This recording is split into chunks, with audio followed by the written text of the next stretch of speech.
At this time, we advise you to remove all children from the listening area. They will be influenced. 1,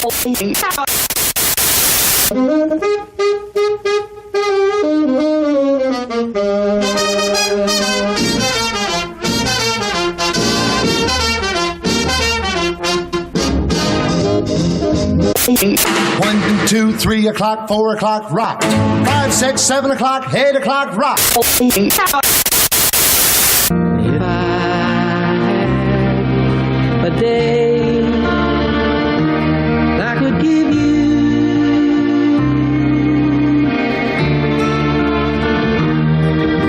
I'd give to you a day just like today.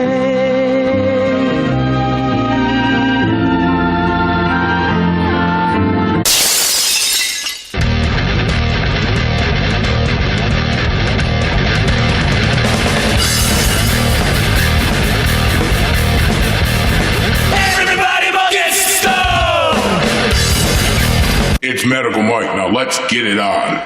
Kenny. Yes. Kenny, someone's Somebody's got. Kenny. John.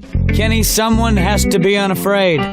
Someone's got to be unafraid, John. To lead the freak parade. Oh, somebody's got to Be unafraid to lead the freak parade. Somebody's got to be unafraid to lead the freak parade. Hey. Somebody's got to be unafraid to lead the freak parade. To lead the freak, to lead the freak, to lead the freak parade. This is the Detroit Homegrown Show, and it's 8 o'clock.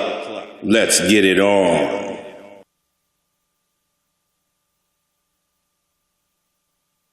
Today. It's 8 o'clock in the morning. It's time to wake and bake with Medical Mike. I'm so glad to be here. And I want to thank my good friend Steve Green for letting me have the opportunity to start my show with him a month ago. And now I'm on the air myself. And I'm so proud to be here with you guys.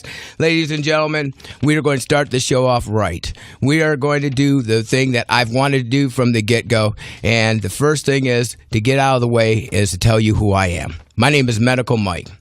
I'm from Sterling Heights, Michigan. And I'm proud to say that I'm a medical marijuana patient. There's a lot of things wrong with me, but we won't get into that. But I will tell you that medical marijuana is saving my life.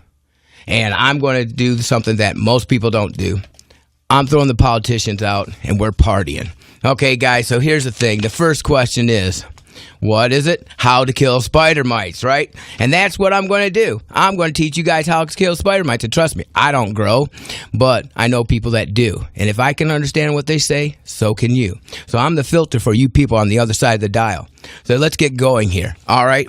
My first guess, hey, I'm no rocket scientist, but he is.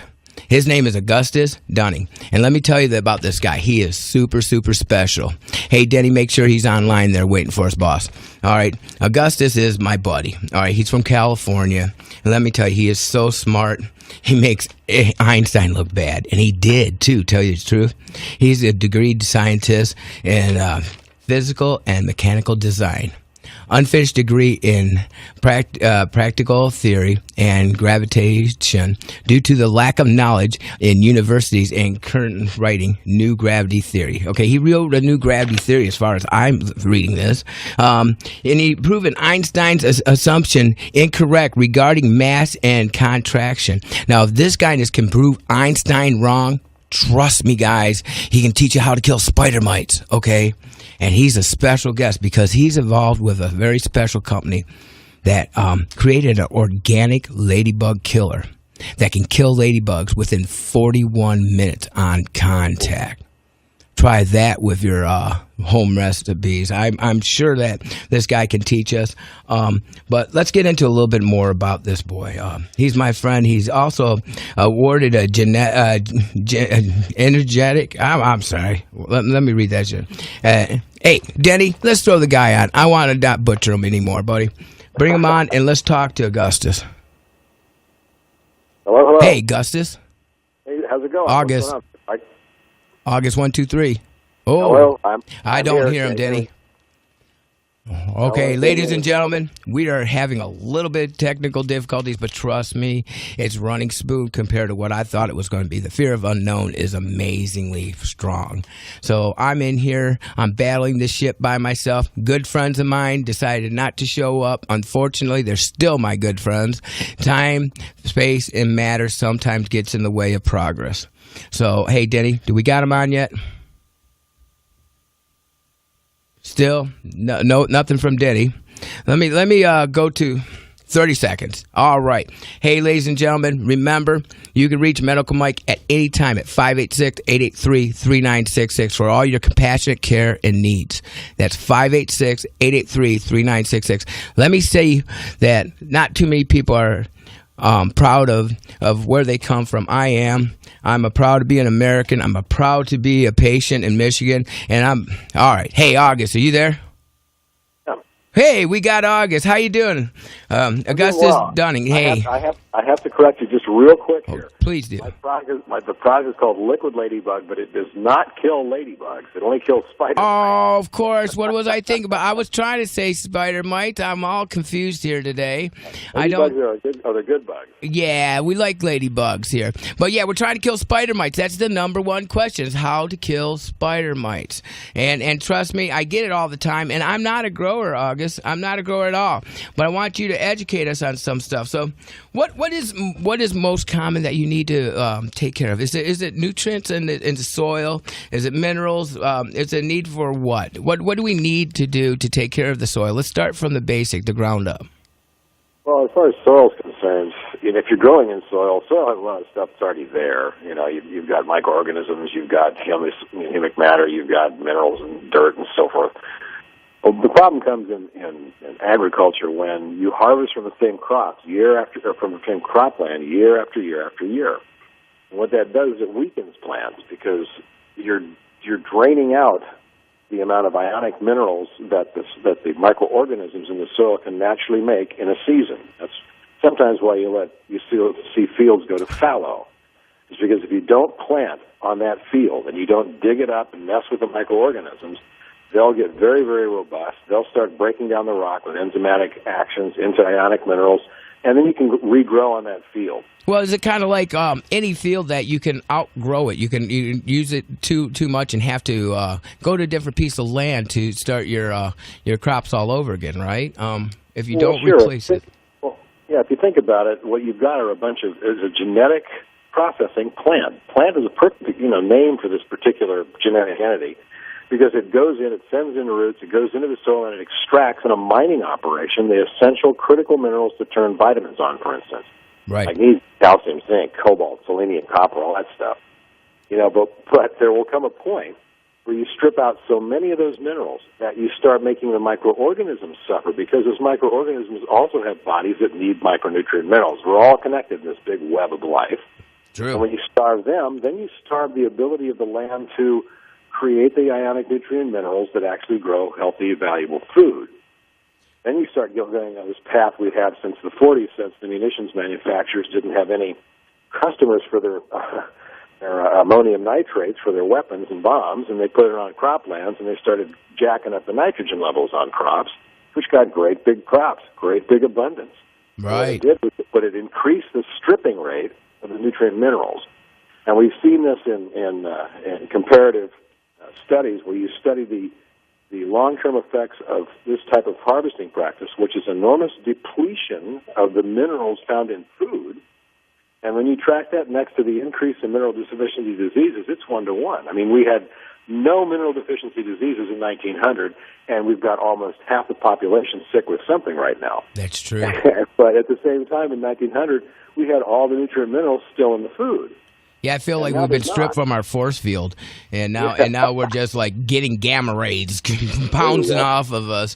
And it's directly related. I mean, it goes from the soil all the way up to the food source itself. It's directly related how well the food is, how the strong the crop is directly related to how good your soil is.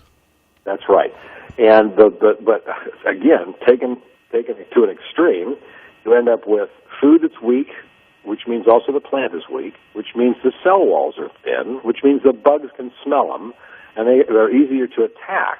If you have a thinner surface for that bug needle nose to poke into, more bugs that are weaker can poke through there. Exactly right. So you have a situation where if you weaken the soil, you weaken the plant, you weaken the food, you weaken the people, and you let the bugs do what they're supposed to do. They're supposed to eat rotting stuff. That's what bugs do. If you look at it, yeah, right. Now, I got a question now. If the bugs are doing that to food, it's also going to do it to our medical marijuana plants, and they're stripping the quality of our plants too, right?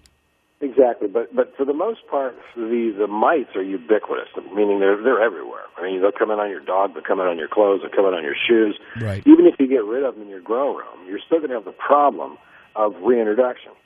Right. Which is why we came in with our products, which is the Liquid Ladybug product, designed to organically do this with natural plant oils that are off the FIFRA list, approved for foods, all that good stuff. Now, August. When you're doing this with the spider mites and you're not going to be able to control them, is there a way that you're going to know you're going to do some pre-maintenance because they're going to come, right?